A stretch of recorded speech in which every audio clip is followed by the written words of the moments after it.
So from that perspective, Andy, she would have to do that, and I'm just not sure that that's what Charlotte Edwards wants. James says it's commonly held that Australia were terrible in the mid '80s, but a cursory reading of the results from that period seems to show that they're at least competitive in most of their series, other than against the West Indies, who are now generally acknowledged as one of the GOAT test sides, if not the GOAT. Were they really that bad? Is this perception due to high expectations of the Australian public?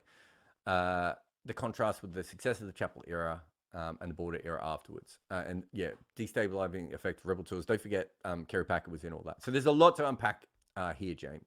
The best thing, the easiest way of saying it is there were 7 strong test teams at that time. Australia was the 4th best. Sri Lanka start in the 80s. So, we won't have them in that. And Australia was the 4th best, but they had a win percentage well under 50%. Win-loss ratio, I should say, well under 50%. So they were not a strong team. Yes, they were in some series, but they weren't really, a threat. West Indies were better than them. Pakistan was certainly better than them. New Zealand was better than them in that era.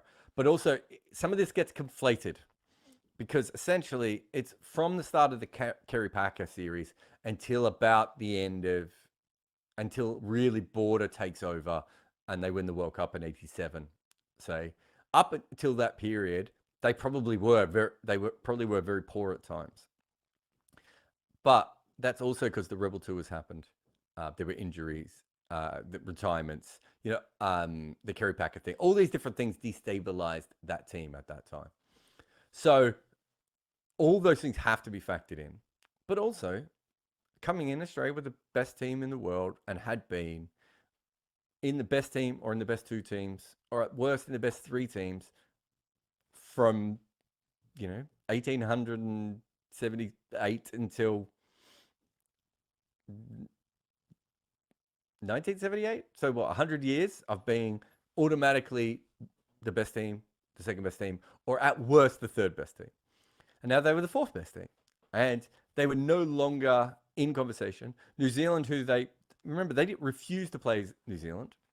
And New Zealand didn't even want to play them as well because they were so much better than them. And now suddenly New Zealand were the better team.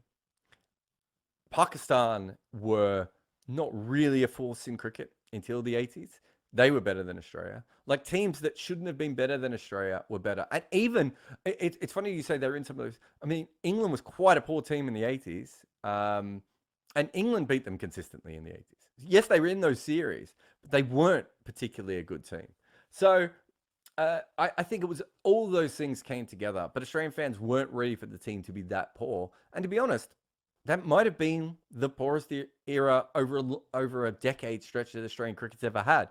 It's not a particularly poor era, as you point out, but certainly is for Australia from that perspective. I've done a podcast with Jeremy Coney, which will be out after the World Cup, and we compared the 2 New Zealand eras, the early 80s era to the World Test Championship winning era. And one thing that we have to tell people is, like, New Zealand can't beat Australia these days, and they get absolutely smashed. But that New Zealand team beat the Australians. But you have to go back and have a look at it and look at the actual sides, and you realize that, like, Australia's main bowler was Greg Matthews. I think he bowled the most balls against New Zealand in that era, and had a bowling average of 45, 47. So it was dire at times, James. Right? If you're an Australian fan and you're watching Greg Matthews come in and bowl over after over of no wickets, and you were used to Dennis Lilly, it's going to grate.